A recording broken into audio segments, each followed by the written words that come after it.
আজিকরে আর্থিক দুর্নীতি মামলার তদন্তে আজ ইডির অভিযান একযোগে আজ সকাল থেকে একাধিক জায়গায় ইডির আধিকারিকরা তারা পৌঁছে গিয়েছেন। তল্লাশি শুরু হয়েছে আজ একেবারে সকালে 6:40-এ আজিকরে প্রাক্তন অধ্যক্ষ সন্দীপ ঘোষের বাড়িতে যেমন ইডির একটি দল তারা পৌঁছে গিয়েছেন, যদিও কয়েক ঘন্টা পর 3 ঘন্টা অপেক্ষা করার পর তারা ভেতরে ঢোকেন। Fair and bright night and day cream ত্বক থাকবে ব্রাইট সারাদিন, পলিউশন ফ্রি, ঠিক যেন রাতের ফোঁটা সাদা ফুল। সারাদিন হ্যাপি ব্রাইট স্কিন। একযোগে একের পর এক জায়গায় আজ সকাল থেকে ইডির তল্লাশি। 8 জায়গার ছবি এই মুহূর্তে দেখতে পাচ্ছেন। সন্দীপ ঘোষের বাড়িতে ইডির দল যেমন পৌঁছে গিয়েছে, অন্যদিকে বিপ্লব সিংহর বাড়িতেও আজ সকাল থেকে অভিযান চলেছে। বিপ্লব ঘনিষ্ঠ কৌশিক কোলে তার বাড়িতে ইডির আধিকারিকরা এখনো রয়েছেন, তল্লাশি চলছে সেখানে। ইতিমধ্যে আটক করা হয়েছে সন্দীপ ঘোষ ঘনিষ্ঠ প্রসূন চট্টোপাধ্যায়, যিনি সন্দীপ ঘোষের পিএ বলে নিজেকে পরিচয় দিতেন, এবং সেই প্রসূন চট্টোপাধ্যায়কে সঙ্গে নিয়ে ইডির আধিকারিকরা ক্যানিং এ সন্দীপ ঘোষের যে বাংলো রয়েছে সেখানে তারা পৌঁছে গিয়েছেন।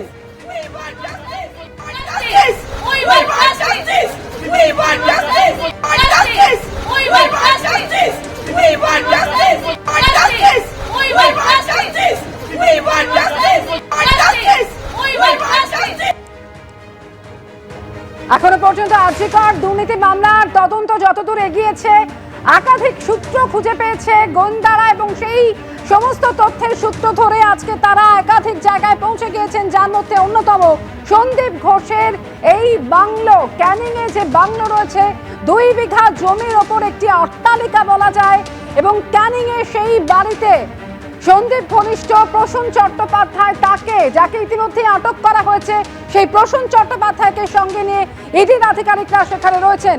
কেন্দ্রীয় বাহিনীকে সঙ্গে নিয়ে সেখানে চলছে তল্লাশি।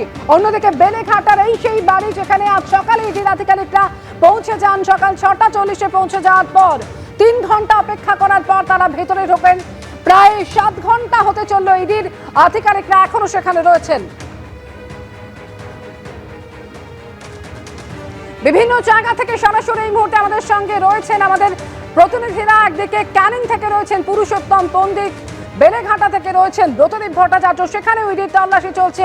সাঁকরাইলেও চলছে তল্লাশি, রুমা পাল সরাসরি সেখান থেকে রয়েছেন। অন্যদিকে এয়ারপোর্টে সন্দীপ ঘোষের শালিকার যে ফ্ল্যাট রয়েছে সেখানেও পৌঁছে গিয়েছে ইডির আধিকারিকরা, এবং সেখান থেকে সুকান্ত মুখোপাধ্যায় আরেক প্রতিনিধি সরাসরি রয়েছেন। একেবারে প্রথমেই চলে আসবে পুরুষোত্তম পণ্ডিত আমাদের সঙ্গে, ক্যানিং থেকে রয়েছেন।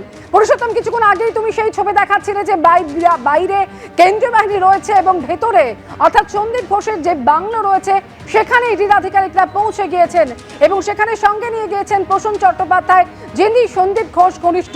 এখন তল্লাশি কোন পর্যায়ে রয়েছে ইডি সূত্রে আর কি জানা যাচ্ছে পুরুষোত্তম?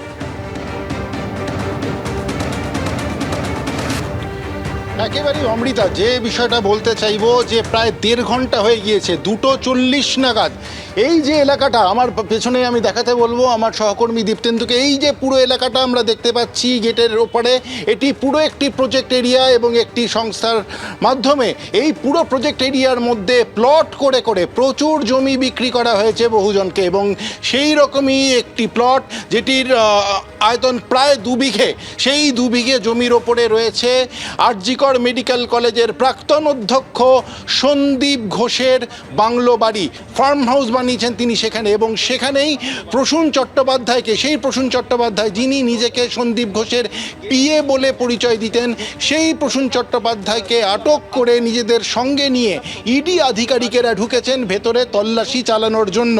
আমরা জানি যে আজকে সকালে প্রায় 6:50 নাগাদ সুভাষ গ্রামের দেপাড়াতে প্রসূন চট্টোপাধ্যায়ের যে বাড়ি, সেই বাড়িতে পৌঁছে যান ইডি আধিকারিকেরা। যেমনটা আমরা দেখছি যে আর্থিক দুর্নীতির তদন্তে, আরজিকর কাণ্ডে সন্দীপ ঘোষের বিরুদ্ধে ওঠা বিভিন্ন আর্থিক দুর্নীতির তদন্তে ইডি আধিকারিকেরা যেমন বিভিন্ন জায়গায় আজ সকাল থেকে তল্লাশি চালাচ্ছেন, ঠিক সেরকমভাবেই প্রসূন চট্টোপাধ্যায় যিনি নিজেকে পিএ বলে পরিচয় দিতেন, সন্দীপ ঘোষের পিএ বলে পরিচয় দিতেন, তার বাড়িতেও আধিকারিকেরা পৌঁছে যান। প্রায় 7 ঘন্টা ধরে জিজ্ঞাসাবাদ চলে, তারপর তাকে বার করে আটক করে নিয়ে তারা বেরিয়ে আসেন এবং পৌঁছে যান তারা ক্যানিংয়ের এই মধ্যনারায়ণপুর এলাকার এই এলাকাতে, যেখানে এই বিশাল অঞ্চলের মধ্যে 2 বিঘে জমিতে সন্দীপ ঘোষের ফার্ম হাউস রয়েছে। ইডি সূত্রে যেটা জানা যাচ্ছে যে প্রসূন চট্টোপাধ্যায়ের বাড়িতে তল্লাশি চালিয়ে তাকে জিজ্ঞাসাবাদ করে তার ফোনের মাধ্যমে, তার ফোনের কল লিস্ট থেকে এবং অন্যান্য মাধ্যম থেকে বেশ কিছু তথ্যসূত্র তাদের হাতে এসেছে এবং ইডি আধিকারিকেরা মনে করছেন যে এখনো পর্যন্ত জিজ্ঞাসাবাদ করে এবং তার ফোন থেকে যে সমস্ত তথ্য উঠে এসেছে সেই সমস্ত কিছু সূত্র ধরে এই মুহূর্তে গোয়েন্দারা তারা তল্লাশি চালাচ্ছেন। আরো 3 প্রতিনিধি আমাদের সঙ্গে সরাসরি রয়েছেন 3 জায়গা থেকে। ব্রতদীপ ভট্টাচার্য, রুমা পাল আমাদের সঙ্গে রয়েছেন, তাদের প্রত্যেকের কাছে আসবো। তবে তার আগে সন্দীপ সরকার আমাদের প্রতিনিধি এই মুহূর্তে রয়েছেন আমাদের সঙ্গে। সন্দীপ, এই প্রসূন চট্টোপাধ্যায় যিনি সন্দীপ ঘোষের পিএ বলে পরিচয় দিতেন এবং সেমিনার হলে সেই ভাইরাল ভিডিও, সেখানেও দেখা গিয়েছিল এই প্রসূন চট্টোপাধ্যায় সম্পর্কে এখনো পর্যন্ত আর কি জানা যাচ্ছে? সন্দীপ ঘোষের কতটা ঘনিষ্ঠ ছিলেন তিনি? একেবারে তিনি অত্যন্ত ঘনিষ্ঠ ছিলেন, যে কারণে প্রায় 2-2.5 বছর কার্যত তার ছায়াসঙ্গী বলা যেতে পারে আরজিকর মেডিকেল কলেজে প্রসূন চট্টোপাধ্যায়।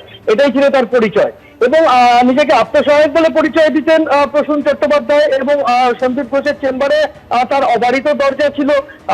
এই প্রসূন চট্টোপাধ্যায় তিনি আরজিকরে সন্দীপ ঘোষের ছায়াসঙ্গী হলে কি হবে, তিনি স্বাস্থ্য দপ্তরে একজন কর্মী, ডেটা এন্ট্রি অপারেটর।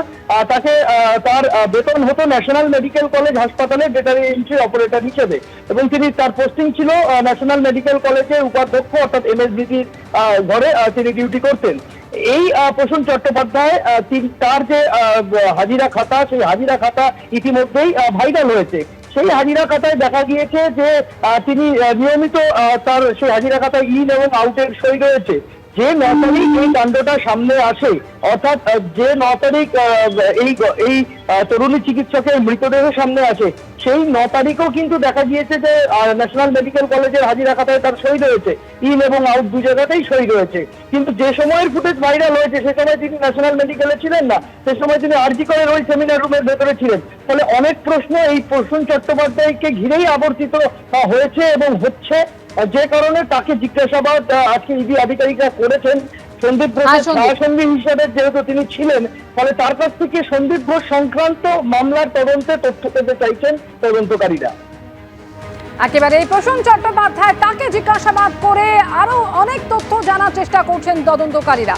তবে আজকে একযোগে একের পর এক জায়গায় তল্লাশি, যে তল্লাশির ছবি সরাসরি আপনাদের সামনে তুলে ধরছি। এয়ারপোর্টের মিলনপল্লীর একটি আবাসন, যেখানে সন্দীপ ঘোষের চালিকার ফ্ল্যাট রয়েছে, সেখানেও ইডির তল্লাশি চলছে। বিভিন্ন জায়গা থেকে আমাদের প্রতিনিধিরা রয়েছেন, রুমা পাল, অন্যদিকে ব্রতদীপ ভট্টাচার্য, পুরুষোত্তম পণ্ডিত, প্রত্যেকের কাছে আমরা আসছি। তবে সুকান্ত মুখোপাধ্যায়ের কাছে এই মুহূর্তে চলে আসবো।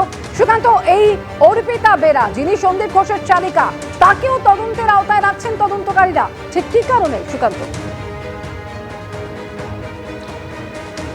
একদম, দেখো, সন্দীপ ঘোষের পাশাপাশি তার যারা ঘনিষ্ঠরা রয়েছেন তাদের প্রত্যেকের বাড়িতে যেমন আজকে রেড চলছে, সেখানে কিন্তু তার পাশাপাশি তার পরিবারের যারা সদস্য রয়েছেন তাদের একাধিক ঠিকানাতেও কিন্তু আজকে এই একই রকমভাবে তল্লাশি চলছে। আজকে প্রথমেই ইডি আধিকারিকদের একটি টিম চন্দননগরে যায়, যেখানে সন্দীপ ঘোষের শ্বশুর বাড়ি, কিন্তু সেখানে গিয়ে তারা তাদের কাউকে পাননি। সেখান থেকে তারা এয়ারপোর্টের এই মিলনপল্লীর আবাসনের একটি ঠিকানা পান এবং তোমাকে সরাসরি দেখানোর চেষ্টা করবো সেন্ট্রাল ফোর্স যারা ইতিমধ্যে বাড়ির গেট কার্যত ঘিরে রেখেছেন।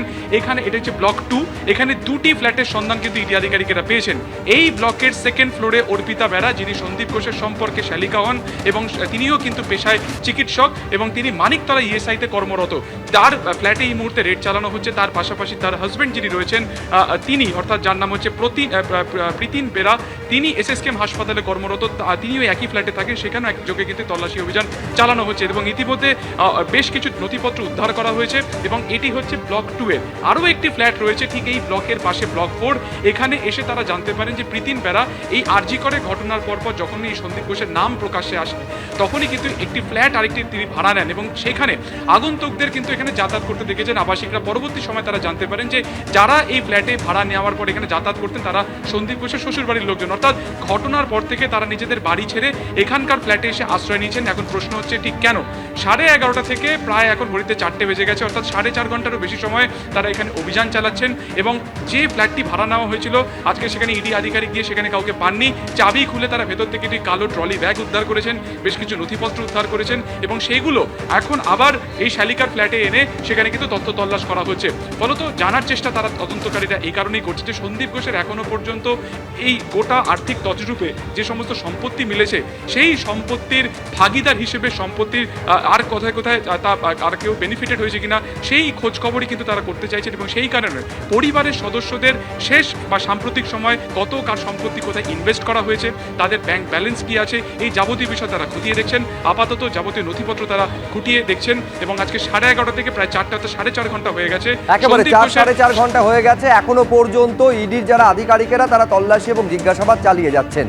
আর এইবারে আপনাদের সন্দীপ ঘোষের বেলেঘাটার বাড়িতে নিয়ে যাব, তার কারণ ভোর 6:40 ইডির 4 জন আধিকারিক তারা পৌঁছন, তারপরে 3 ঘন্টা পরে তারা ভেতরে প্রবেশ করতে পারেন, অর্থাৎ প্রায় 7 ঘন্টা হতে চললো। এখনো পর্যন্ত ইডি আধিকারিকেরা সন্দীপ ঘোষের বেলেঘাটার বাড়িতে রয়েছেন, অর্থাৎ 9:30 থেকে ঘড়ির কাঁটায় যখন 4:10 ঠিক কি এখনো পর্যন্ত জিজ্ঞাসাবাদ তল্লাশিতে উঠে এলো আমাদের প্রতিনিধি ব্রতদীপ ভট্টাচার্য বিস্তারিত বলতে পারবেন। ব্রতদীপ,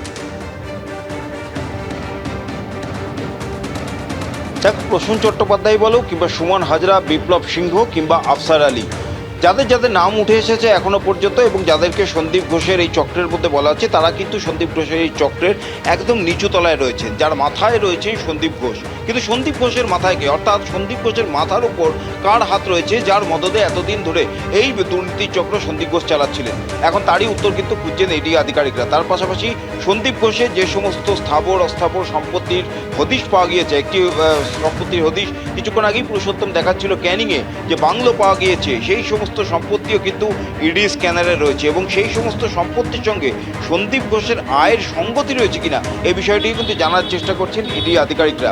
সন্দীপ ঘোষের কোথায় কোথায় ব্যাংক অ্যাকাউন্ট রয়েছে এবং সেই ব্যাংক অ্যাকাউন্টগুলি থেকে কোথায় কোথায় লেনদেন হয়েছে, কার কার সঙ্গে লেনদেন হয়েছে, সন্দীপ ঘোষের থেকে কে কে বেনিফিটেড হয়েছেন, অর্থাৎ কারা কারা লাভবান হয়েছেন এই দুর্নীতির টাকায়, সেই বিষয়টির খোঁজ চালাচ্ছেন ইডি আধিকারিকরা। সন্দীপ ঘোষের স্ত্রী, তার কোথায় কোথায় ব্যাংক অ্যাকাউন্ট এবং কি কি সম্পত্তি রয়েছে সেই সমস্ত নথিও কিন্তু খতিয়ে দেখছেন ইডি আধিকারিকরা। প্রায় 7 ঘন্টা সময় ধরে কিন্তু সন্দীপ ঘোষের এই 4তলা বাড়িতে তারা লাগাতার তল্লাশি অভিযান চালিয়ে যাচ্ছেন।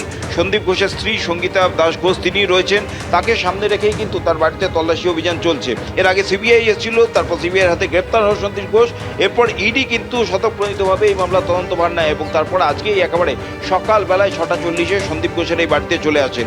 ইতিমধ্যেই কিন্তু জানো যে সুমন হাজরা এবং বিপ্লব সিংহের নাম আমি বলছিলাম, সেই সুমন হাজরা এবং বিপ্লব তারা কিন্তু ঠিকাদার, আরজিকর হাসপাতালে তারা ঠিকাদারি করতেন এবং যেটা অভিযোগ যে আরজিকর হাসপাতালে যত টেন্ডার এই সুমন এবং বিপ্লবকেই পাইয়ে দেওয়া হতো, সন্দীপ ঘোষ সেই টেন্ডার পাইয়ে দিতেন, তার বিনিময়ে মোটা টাকা কমিশনার নিতেন। এই সুমন এবং বিপ্লবকে সিবিআই গ্রেপ্তার করেছে, কিন্তু সে বিপ্লবের এক সঙ্গী তার বাড়িতে আজকে ইডি আধিকারিকরা হানা দিয়েছে।